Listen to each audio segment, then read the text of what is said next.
Just take a look at the drip. You boys don't get fired in this. Roll a dope, yeah, I'm high as a bitch. Wait, it's lit. Get that little bitch a little tip. Now she wanna suck on the dick. She wanna catch all of the drip, drip, drip. Pull up and I'm loading the clip. New bitch, yeah, stay on my hip. Niggas talking, they not with this shit. Dito ba? Ewan ko sa'yo. Diba doon? Ayan. Yo, ganda nga ng araw ngayon, no? Pero hindi yung araw ng kasama natin si Madam. Ngayong kasing araw na to ay pupunta tayo sa LBC para pumick up ng pyesa ng ating motor. At hindi siya natutuwa doon. Is na mabilis ko nang binayaran itong swing arm bago pa magbago isip itong 337.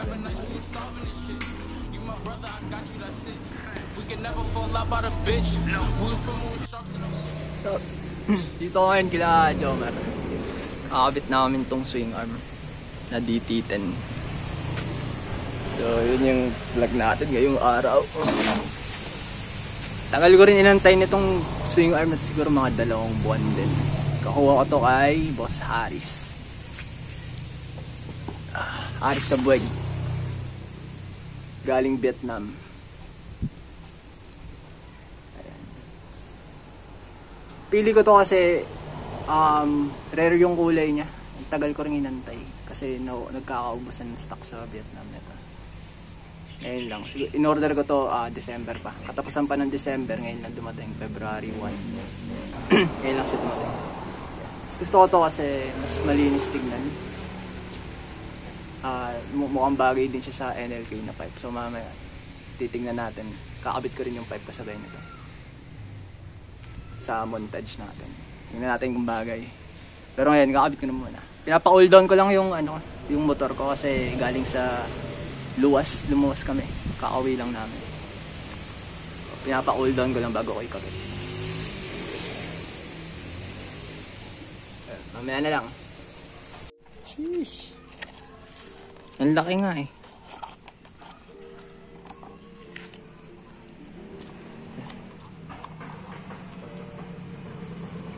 Maganda to, may bearing. Nakabukod. Ay, hindi siya pwedeng yung bearing. Talagang kakabit siya. Banda na parang nagpapasil kami nila Jomar kung paano tamang pagkabit ng mga pyesa. Kasi magkahiwalay yung dalawang likod. May 2 parts na magkahiwalay dun sa package na binigay ni Sir Harris. So, Laki nga eh. iniisip pa namin kung paano yung tamang pagsalpak nun.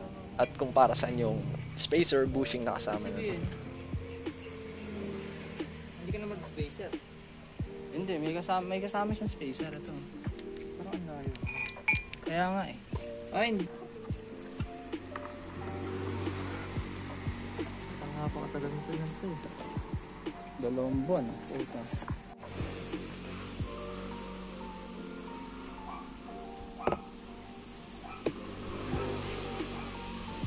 Tapos dito banda, bigla akong na-appreciate yung mga details niyan. Parang kada details counted talaga. Sobrang ganda sa personal na itong swing arm. Kumpara doon sa picture. Sa picture maganda na siya pero iba pa rin talaga yung pagkahawak mo na. So, mas na-appreciate mo yung mga details niya. Ganda. Sheesh!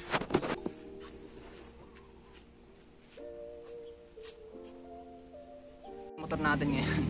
Putik-putik. Ayan, niluwas ko yung hilos natin. Hilos tayo. Ayan. Wala naman lamat. Hindi naman siya nagkalamat. Hindi rin nadagdagan yung bengkong. May bengkong na to eh. Dahil dinadaily ko. Dito sa bandang likodan. Yung harap safe. Pero yung likod may bengkong na. Pero ang mahalaga walang lamat. Saka hindi ganong bengkong na sisingaw na yung hangin. Tigas pa yung gulong. Speed check. Pinagtulungan na nga namin baklasin ni Jomar yung mga dapat baklasin, no? Para maikabit na natin yung pipe. Yung pipe tuloy, yung swing arm. Para maikabit na natin yung swing arm. Dahil mas mabilis gumalaw pag 4 ang kamay mo. So, ganoon talaga ako pag nag-video. Mas gusto ko may kasama ako kasi mas napapakita ko yung mga importanteng details sa pagbakla, sa pagkabit sa ating content. So, buti na lang, nandito si Jomar dahil si Carlo, wala. Lumuwas.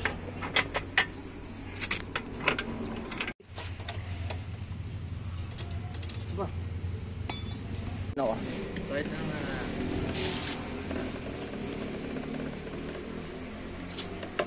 na hindi nagagalaw yun. Nakapreno.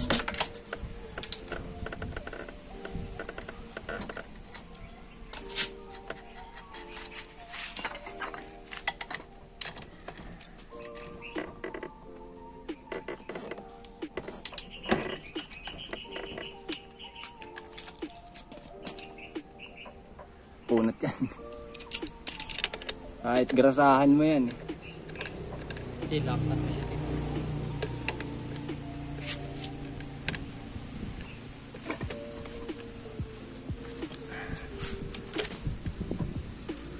Dalawa yung nilagay namin. Kasi walang lock to eh. Yung CNC. Lumuluwag. Iba ginagawa niya, lagyan ng sinulid. Pero ako, gusto ko na yung dalawa. Pero wala na akong iintindihin sa buhay.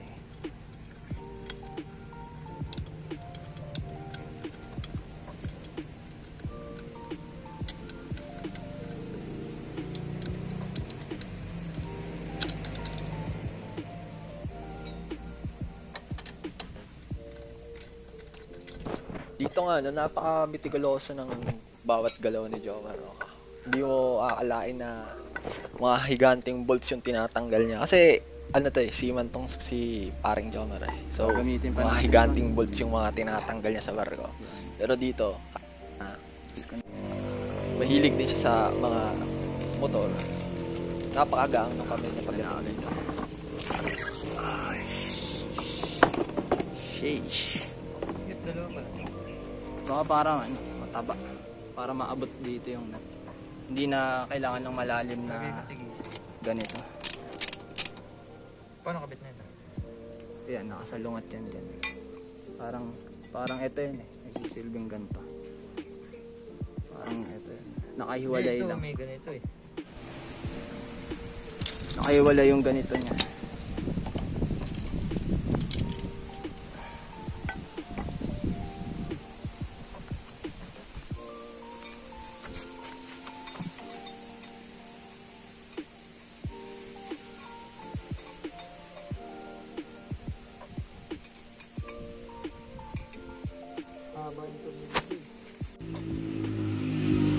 So ayan na nga, hinihigitan na ni Jomar yung mga maliliit na bolts. So pantay-pantay lang yung ginagawa niyang paghigpit para balance yung sikep.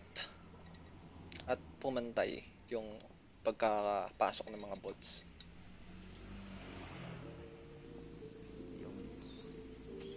Sabay-sabay hinihigpitan niya. Hindi yung isang bolts lang. Sige nga. Kung may iwan. Pag may iwan. Hindi. Talaga sakto lang. Para saan kaya yun? Tama.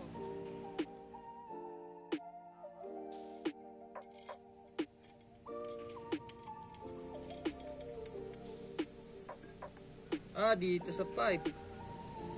Oh, dito nga, dito yan. Sa pipe.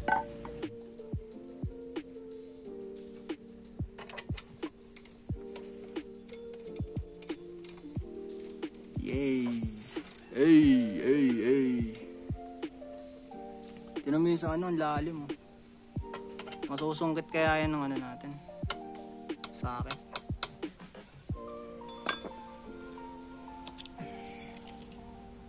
Ang lalim.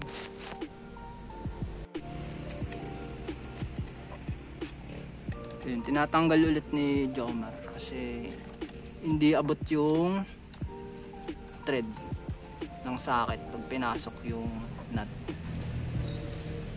Unahin namin higpitan yung nut bago namin ilagay yung pinaka swing arm.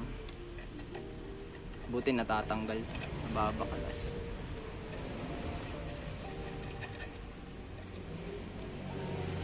So kakaiba dun, wala siya nitong bushing na to. Hindi namin alam kung kailangan pambilhan.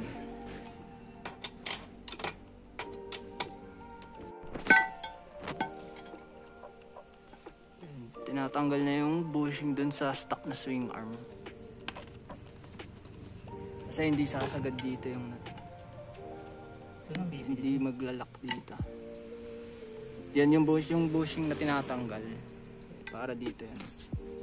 Tapos yung nut sasagad na dito. Para maipit na yung Isa lang pala yung swing arm. bushing. Isa lang.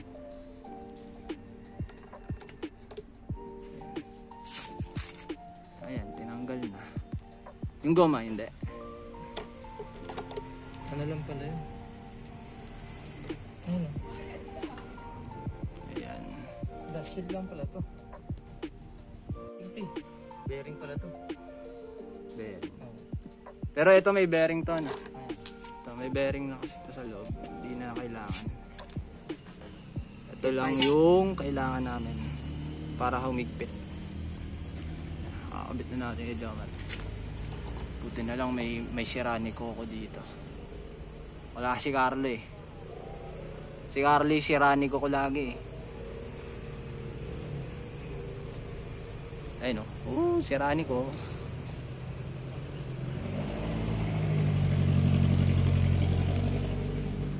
Ayan na.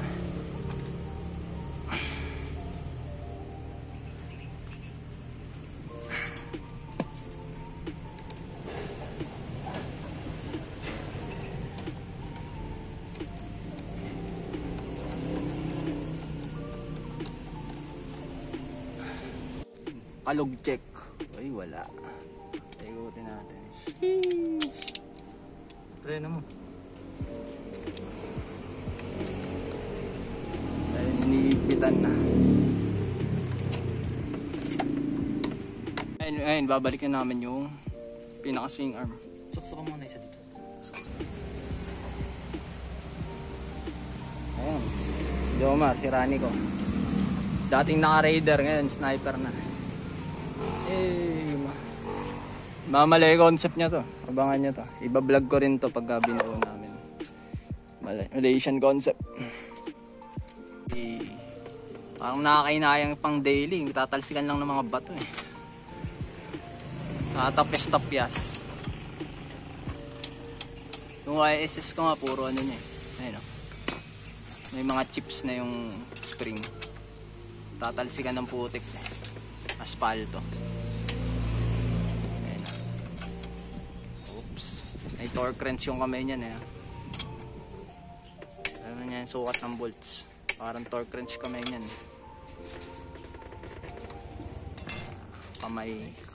Kamay ng marino. Parang ano siya, substitute siya dito. Kasi nakaangat to. Nakaangat siya. Yun lang, madumi yung tabas ng isa. Iga-grinder lang muna ni Jomar. Dito siya. Yun lang, kulay puti. Hindi pa ginawang itim. Pambihira. Hindi kita. Sa video hindi kita, pero pag sa personal. Ayan o. Ayan, luminaw pala. Ayan. Ginagrinder lang muna ni Jomar. Oma Works. Yung Boss Oma. Kompleto gamit dito, kaya masarap magkabit dito eh.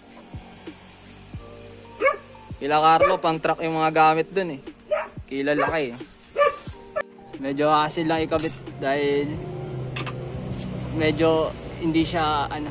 Kung pansin nyo, hindi nakasentro yung nut. Ay yung bolts, hindi nakasentro.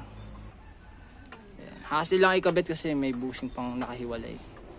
Balitat, marami kang hinahawakan. Ayan na. Hindi kita sa ano, sa stock pipe. Hayop. Maganda to sa naka-high mount na mga pipe para makita yung logo saka yung details ng CNC. Pero pag ganyan, yan lang siya. Hindi siya kita. Ayan. So ito, gamitin ko lang to pagka may show. Kasi sayang eh. Hindi rin naman pansin eh. Bale, mamaya ipit natin sa ano ko, open pipe ko. Tignan natin yung itsura na. Pero ngayon, ito muna. Lilinisin ko na muna yung motor. Ang dumi-dumi. Ayan. Mamaya, tingnan natin yung tinding kapag naka-open pipe pa. Kitang-kita yan kasi yung pipe nandito banda. Ayan, nandito. Tapos ito, expose na expose. Pero sa ngayon, ganyan lang muna. Balikan ko kayo. So, inabukasan na to. Dito ako sa may car wash. Para hindi nakakaya pag pinakita ko yung swing arm natin.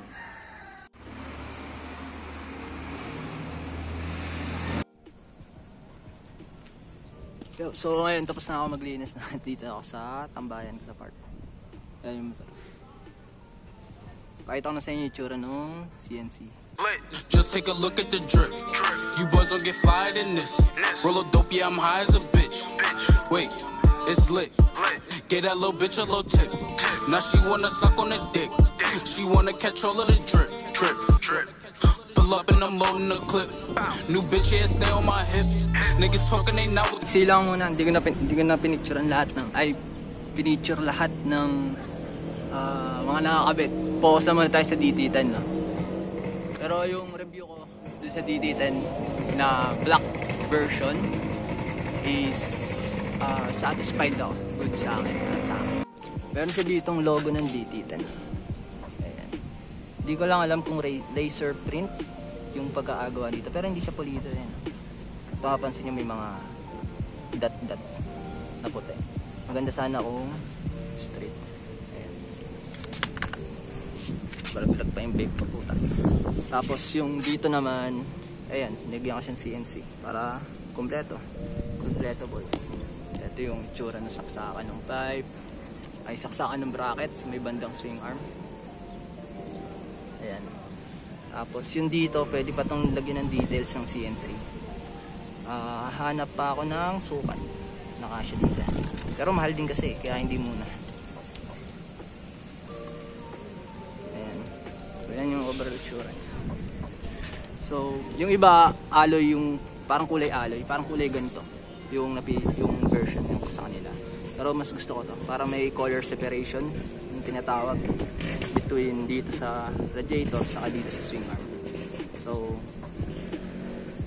ayan. Terno siya sa pipe. Ayan. Muna, no? If gusto mo may content ko, like, subscribe, comment ka na din ng mga suggestion mo na gusto mo makita sa motor natin. Sa susunod kong upload yung overall na pyesa na nakabit sa akin. Isa-isayin natin. Yung pang show ko na pyesa. Pero nabenta ko na kasi yung ano ko, yung nitron ko.